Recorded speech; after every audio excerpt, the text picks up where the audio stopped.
Ravite Wellness Center, one-stop permanent solution for chronic diseases with integrated treatment. Mohan Babu గారితో పరిచయం ఉందండి పరిచయం నేనే చూస్తాను నేను అండి మీరు చూస్తున్నారు ఇప్పుడు విష్ణుబాబు అబ్బాయిది మీరు చూస్తున్నారని తెలుసు ఆయన కూడా ఏమన్నా మాట్లాడమంటే వెళ్ళి మాట్లాడొస్తుంటారు. ఓకే ఓకే బాగా ఆయనది చాలా టిపికల్ అని చెప్తుంటారు, నిజమా? అసలు కాదండి, అందరూ బయట వేరేలా అనుకుంటారు కానీ వెరీ డిసిప్లిన్ అంటే ఆయన దగ్గర నేర్చుకోవాలి. వాళ్ళు కూడా 5కి లేసి జిమ్ వాకింగ్ చేస్తారు, అన్నీ అంత డిసిప్లిన్గా ఉంటుంది. ఆయన నైట్ రైస్ తిని 40 years అయింది, 40 ఏళ్ళు అయింది నైట్ రైస్ తిని. 1% కూడా టెంప్ట్ అవ్వరండి ఫుడ్ విషయంలో. Very healthy food, very rich food. అసలు ఆయన దగ్గర కొన్ని వందలు నేర్చుకోవాలి. మీరు అమితాబ్ బచ్చన్ గారితో కూడా కలిసి పనిచేస్తారు కదా, ఆల్మోస్ట్ ఒక 30 days చేశారండి. ఆయనతో యాక్ట్ చేసినప్పుడు అంటే ఇటు ఓల్డ్ అమితాబ్ బచ్చన్, ఇటు యంగ్ అమితాబ్ బచ్చన్ ఉంటారు ఆ సినిమాలో. ఆయన ఒక డైలాగ్ ఇస్తే ఒక 20-30 సార్లు రిహార్సల్ చేస్తుంటారు. హిందీలో రాసుకుని తెలుగులో చెప్పారా, లేకపోతే నేను చేసిన హిందీ సినిమా కదా? మీరు హిందీ ఆయన అంటే ఆ డైలాగ్ చెప్పినప్పుడు మాడ్యులేషన్ ఒక 5-6 సార్లు చూసుకుంటారండి. ఎక్కడ స్లో చేయాలి, ఎక్కడ బ్రేక్ చేస్తే ఏ మీనింగ్ వస్తుంది చదువుకుంటూ ఉంటారు.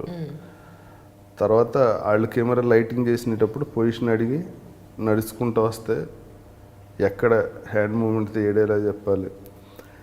ఇదేంట్రా బాబు, ఫస్ట్ సినిమా కూడా మన అంత రిహార్సల్ చేయలేదు, ఏంటి 20 సార్లు ట్రై చేస్తున్నారు. నా హిందీ కూడా రాదు. అసలు వాళ్ళు కెమెరాని చూస్తే చిన్నపిల్లలు అయిపోతారండి, మెగాస్టార్లు, సూపర్ స్టార్లు అందరూ. ఎంత ఆనందం వేస్తుంటుందో వాళ్ళని చూస్తుంటే. మీరు హిందీని ఎలా తెలుగులో రాసుకుని చెప్పారు డైలాగ్స్? అంతేగా. అవునా? అదే పద్మలేవలు చేశారండి ఈ సూర్యవంశి అని. అవును, ఆ సినిమా సూర్యవంశం తెలుగులో కూడా చేశాను నేను. అది సూపర్ గుడ్.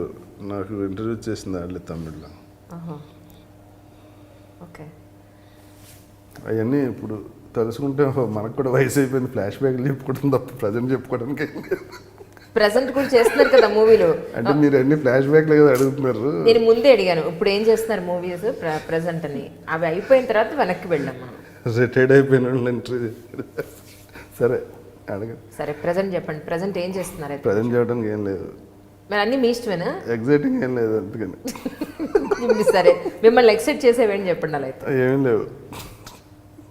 మిమ్మల్ని స్టార్టింగ్లో ఒకటి అడుగుతాను, కాదు లేదు అని అనకూడదు అని అడిగాను. చక్కగా క్లాసికల్ డాన్స్ నేర్చుకున్నారు. మై డ్రీమ్ ప్రేక్షకుల కోసం ఒక చిన్న మూమెంట్ నవ్వారా? అది ఫ్లాష్ బ్యాక్ కదా. అయినా సరే మీరు కాదు కాదు లేదు అని అన్నారు. చిచ్చి అసలు క్వశ్చన్ బట్టి చెప్తాను అన్న. ఇది మరీ అన్యాయం అసలు. ఎన్నేళ్ళు అయిందండి చేసి, 30 ఏళ్ళు అయింది. ఇప్పుడు చేయమంటే అదేమి ఇది కాదు కదా, పాట కాదు కదా వెంటనే పాడేయటానికి. ప్రాణం పోయే లోపల ఇది ఈ పని ఖచ్చితంగా నేను చేయాలి అనుకునేవి ఉన్నాయా? ఉన్నాయి. నేను ఏ వస్తువు గురించి అనుకుంటున్నానో దాని గురించి తెలుసుకోవాలి. ఊరకే ఉండన్నారు కదా, ప్రాణం పోయే లోపల ఊరకే ఎలా ఉండాలన్న దాని గురించి ఆలోచిస్తాను. సరే అయితే ఏదేమైనప్పటికీ మీరెవరో కనుక్కునే ప్రాసెస్లో అతి తొందరలో మీరు ఎవరో కనుక్కోవాలని మనస్ఫూర్తిగా కోరుకుంటున్నాను. నాకు ఇంకో 3 వ్యక్తులు చెప్పిన మాటలు బాగా ఇన్స్పిరేషన్ అండి. ఒకటి రామోజీరావు గారు. ఆయన సందర్భం చెప్పింది ఏంటంటే, ఇప్పుడు మనం ఒకటితో ఫ్రెండ్షిప్ చేస్తాం కదా, చేశాక కొన్ని రోజులకి ఆడలో కొన్ని విషయాలు నచ్చక వదిలేస్తాం. అప్పుడు ఆయన మనం ఫస్ట్ నుంచి ఫ్రెండ్గా ట్రీట్ చేయకూడదు. ఇప్పుడు నేను మిమ్మల్ని ఫ్రెండ్గా యాక్సెప్ట్ చేశాను అనుకోండి, మీలో నాకు నచ్చని విషయాలు కూడా ఉంటాయి. ఈ ఫ్రెండ్షిప్లో మనకి క్లోజ్ అయ్యాక ఏమనిపిస్తుంది అంటే, ఇది నేను చెప్పినట్టు ఎందుకు ఉండడు, మారచ్చు కదా అని ఉంటుంది. ఫ్రెండ్ అన్నోడు మనం చెప్పినట్టు ఉండకూడదండి. ఆడలా ఉంటే ఆడలో మనకు నచ్చిన విషయాలు యాక్సెప్ట్ చేసి మనం ఫ్రెండ్షిప్ చేసాం కాబట్టి అవన్నీ భరిస్తేనే ఫ్రెండ్షిప్ లైఫ్ లాంగ్ ఉంటుంది. అది రామోజీరావు చెప్పారు. ప్రకాష్ రాజు మాట చెప్పారు, ఒక చెట్టు 500 ఏళ్ళు బతికింది అనుకోరా, దానికి పూజలు చేస్తారు. దానికి ప్రాణం లేదు, అది ప్రాణం ఉంది కానీ నోరు లేదు, కానీ దాని ఏజ్కి రెస్పెక్ట్ ఇచ్చి పూజ చేస్తున్నాం. హుందాగా మంచి ఇంత పెద్ద ట్రంక్. కానీ మనిషి ఏజ్ పెరిగి కొలిది అందరితో అసహించుకోవటం తప్ప, వీడికి బుర్ర ఉంది, దానికి బుర్ర లేదు, అయినా దాన్ని పూజించబడుతుంది. వీడికి బుర్ర ఉంది, ఏజ్ పెరిగి కొలిది వీడు ఇంకా బెటర్గా అవ్వాల్సినోడు ఇటు అయ్యి ఏజ్ వచ్చి కొలిది మిగిలిన వాళ్ళతో అసహించుకోబడుతున్నాడు. ఎందుకు ఆ చెట్లన్నా బతకలేకపోతున్నాం ఎందుకు? అదొకటి చాలా ఇన్స్పిరేషన్గా ఉంటుంది. ఆయనతో మీకు అంటే ఫ్రెండ్షిప్ అంటే లేకపోతే మామూలు నార్మల్ పరిచయం? అంటే నా లైఫ్లో చాలా కొద్ది మంది, అంటే 1 to 10లో కూడా కాకుండా ఇంకా ముందుండే వ్యక్తి ఓకే. ప్రకాష్ రాజ్ ఎంత గొప్ప వ్యక్తి అండి. నేను ఆయన డేట్లు చూడలేదు ఎప్పుడు. ఆయనతో పరిచయం ఉంది. నేను హీరోలు వెళ్ళి వస్తుంది కాబట్టి కలుస్తూ ఉంటాం ఆయనతో. మా పెద్దమ్మాయి పెళ్ళికి రోజు ఇంటికి పిలిచారు. రా, నిన్నెవడో ఈ విషయం అడిగి ఉండడు, నువ్వు చాలా టెన్షన్లో ఉండుంటావు, పెళ్ళి కదా, డబ్బు అవసరం. నిజంగా నేను చాలా టెన్షన్లో ఉన్నాను. అంటే నేను డేట్ చూసి హీరోలకు కూడా తెలియదు. అవునా, నేను ఈ రోజు వరకు నేను ₹1 కూడా తిరిగి పే చేయలేదు. అది ప్రకాష్ రాజ్. ఆయన కొన్ని ఆవుల్ని అంటే మూగజీవాల్ని గేదెల్ని పెంచుతున్నారు, ఇంట్లోనే ఆ పేడ ఇదంతా కూడా చేస్తున్నారు అని. కాదండి, ఆయన ఫామ్ హౌస్ ఉంది, అది అసలు అది వేరే లైఫ్ అండి. తీవ్రంగా బతకాలరా. ఎవ్రీడే ఆయన బతికి లైఫ్ స్టైల్ చూస్తే ఎక్స్ట్రాడినరీ ఉంటుంది. 10 ఎకరాల ఆర్గానిక్ ఫామ్ ఉందండి. ఆ ఫామ్ని పెంచిన విధానం, అందులో ఆయన కట్టుకున్న ఇల్లు ఇక్కడ కాదండి, చెన్నైలో ఉంది, ఇంకో చోట ఉంది, బెంగళూరు, చిక్కమంగళూరులో అక్కడ. అంటే ప్రకృతి అంటే అంత ఇష్టం. అలా అది వేరేలేండి. అంటే డబ్బుకి ఇంకొక ఆర్టిస్ట్ ఉన్నాడు, పేరు అనవసరం, సూసైడ్ చేసుకునే పరిస్థితి. పెద్ద ఆర్టిస్టే, ఇక్కడ మన లాంగ్వేజ్ కూడా కాదు, తెలుగులో కూడా చేశాడు. నాకు ఫోన్ చేయడు ప్రకాష్, ఏంట్రాడు డబ్బు కోసం లైఫ్ తీసుకునే పొజిషన్లో ఉన్నాడా, అండ్ అర్జెంటుగా తీసుకురాడు నా దగ్గర. ఎంత అప్పు నీకు? 50 లక్షలు, మర్చిపో. అంటే ఆర్టిస్ట్కి ప్రకాష్ వాళ్ళ సంబంధం లేదు. కలిసి ఒక సినిమా చేసాం. అంటే ఒక మనిషి డబ్బుని, మనిషికి అంత వాల్యూ ఇచ్చి డబ్బుకి తక్కువ వాల్యూ ఇచ్చినోడిని లైఫ్లో నేను చూసిన ఓన్లీ ప్రకాష్. గ్రేట్, నాకు చాలా ఇష్టం ఆయన. అంటే 50 లక్షలు అంటే మాట్లాడినాయి చాలా కష్టం అండి. ఒక మనిషి తన జీవితంలో అంత ఈజీగా సంపాదించలేని డబ్బు. నేను సార్ అన్న, ఎందుకన్నా సొంత సినిమాలు చేస్తారు రే, ఈ ఏజ్లో తీసి డబ్బులు పోతే సంపాదించగలను, ఒక ఏజ్కి వచ్చాక పోతే సంపాదించలేను. పోలేరా, మనకి అది ఇది కొంతమంది బతుకుతారు. అసలు ఆ యాటిట్యూడ్ ఉన్నవాళ్ళు ఆయనకి ఏం సంబంధం. ఇక్కడ ఊరు దత్తత తీసుకుని ఆ ఊరును ఎంత డెవలప్ చేశాడు. స్కూల్ కట్టి, వాటర్ ట్యాంక్ కట్టి, ప్రతి ఇంటికి నీళ్లు, రోడ్లు, ఎంత ఇన్స్పిరేషన్ ఉంటుంది. ఆయన అసలు జీవితంలో ఒక సినిమా అన్నది ఒక పార్ట్ అంతే, చాలా చిన్న పార్ట్ ఆయన లైఫ్లో. ఆయన ఏ పార్టీలో చేరినా ఎంపీగా పోటీ చేస్తున్నాను ఏదో స్టేట్మెంట్ ఇచ్చారు.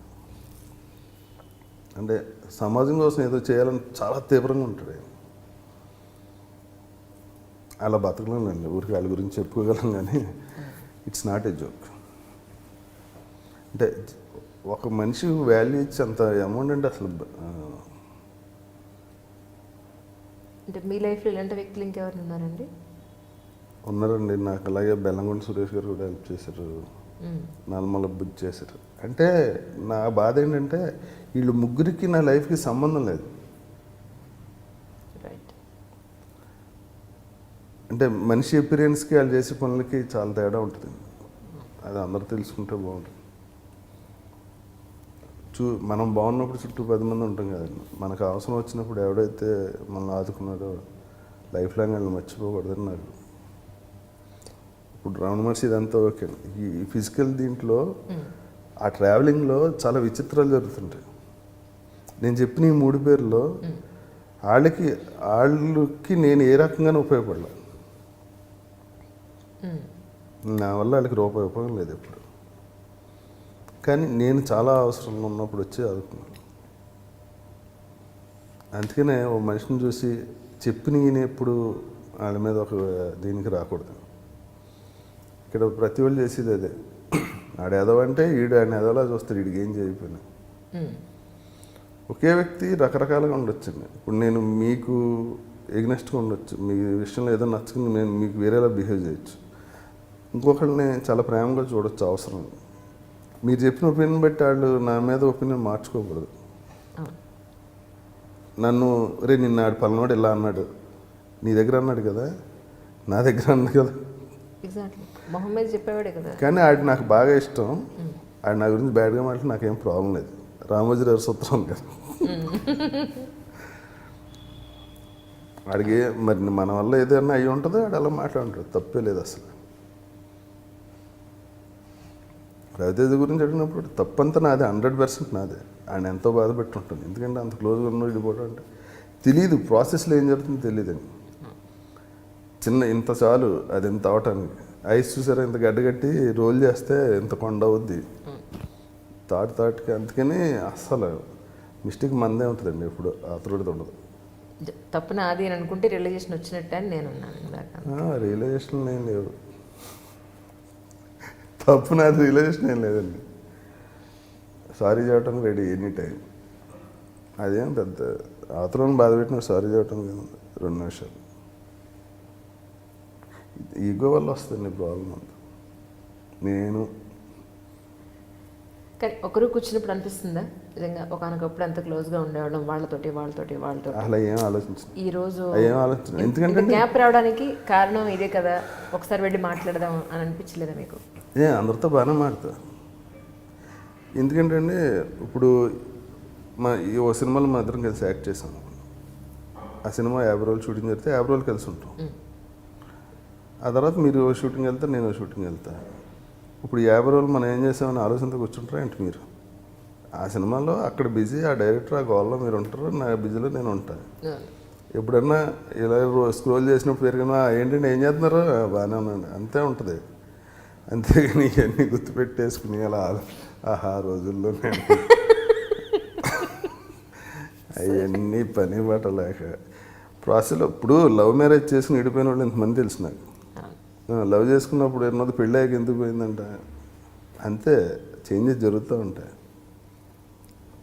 వెళ్ళిపోతూ ఉండాలి ఫ్లాష్. ఈ క్షణం ఏమండి, ఇప్పుడు మీరు హ్యాపీగా ఉన్నారు కదా, మీకు ఏ ప్రాబ్లం లేదు ఈ క్షణం.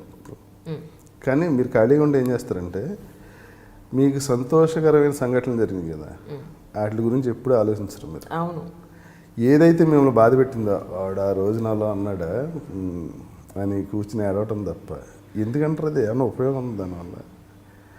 అదే టైంలో ఫ్యూచర్లో మనం ఇలా చేసేస్తే, ఇప్పుడు మనం ఒక బిల్డింగ్ తీసుకుని ఇలా ఒక ఛానల్ పెట్టేస్తే దానికి కొంచెం ఐ డ్రీమ్ లాగా పేరు మ్యాచ్ ఇలాగ ఏదైనా పెడితే దానివల్ల ఏమైనా ఉపయోగం ఉందా? లేదు కదండి. ఇప్పుడు ఏం చేస్తున్నా ఇక్కడ ఉంటే అవి ఆటోమేటిక్గా జరుగుతాయి. మనిషిలో ఫ్రస్ట్రేషన్ ఎందుకు వస్తుంది చెప్పమంటారా? నేను ఈ పని చేయటం వల్ల నా రిజల్ట్ అది. ఈ సినిమా సూపర్ హిట్ అయితే నెక్స్ట్ సినిమాకి నేను 10 లక్షలు పెంచవచ్చు అన్న థాట్లో నేను బంద్ చేశాను. ఆ సినిమా పోతే నన్ను ఎవడో పిలవడం, నాకు ఫ్రస్ట్రేషన్ వస్తుంది. ఇప్పుడు నా పని నేను చేసుకుని వెళ్ళిపోయాను అనుకోండి, సినిమా పోయినా హిట్ అయినా నాకు ప్రాబ్లం లేదు. ఎక్స్పెక్టేషన్స్ పెట్టుకోకూడదు అంటారు దాని మీద. ఏ పని చేసినా దాని రిజల్ట్ ఆలోచించే పని చేస్తాడు ఎవడైనా, దానివల్ల ప్రాబ్లం వస్తుంది. రిజల్ట్ ఈడు అనుకున్నట్టు వస్తే ఆనందం, అది కూడా ఎంతసేపు ఉండదు, నెక్స్ట్ గోల్కి వెళ్ళిపోతాడు కదా. ఆనందం ఎంతసేపు ఉండదు, బాధ మాత్రం లైఫ్ లాంగ్ ఉంటుంది. మీరు ఏ ఎక్స్పెక్టేషన్ లేకుండా మీ పని మీరు చేసుకుంటూ వెళ్ళిపోండి, అసలు భలే ఉంటుంది. సింపుల్ ఇది రామవారి చెప్పి ఆయన చెప్పింది ఏంటంటే, నువ్వు అనుకున్నావని అది జరగదు, నువ్వు అనుకోలేదని అది జరగక మానదు, జరిగే తీరుతుంది. కాబట్టి మౌనంగా ఉండు అన్నట్టు. మౌనంగా ఉండమంటే అబ్జర్వ్ చేస్తూ ఉండు. ఇప్పుడు ఇంకో గంట తర్వాత ఏమవుతుంది మీకు ఏమైనా ఐడియా ఉందా? కానీ కోరుకుంటే గట్టిగా, సంకల్ప బలం ఉంటే గట్టిగా అనుకున్నది అవుతుంది అని అంటారు కదండి. అవ్వకపోతే నేను అదే అంటున్నా, మీరు అనుకున్నది జరిగితే ఆనందం, అనుకోకపోతే బాధ. విపరీతంగా పొద్దున్నేసి నేను అయిపోవాలంటే ఎవరు అయిపోవటానికి ఏంటి ఒక ప్లానింగ్ ఉండాలి. మీరు సినిమా యాక్టర్ అయిపోవాలంటే ఏం చేయాలి?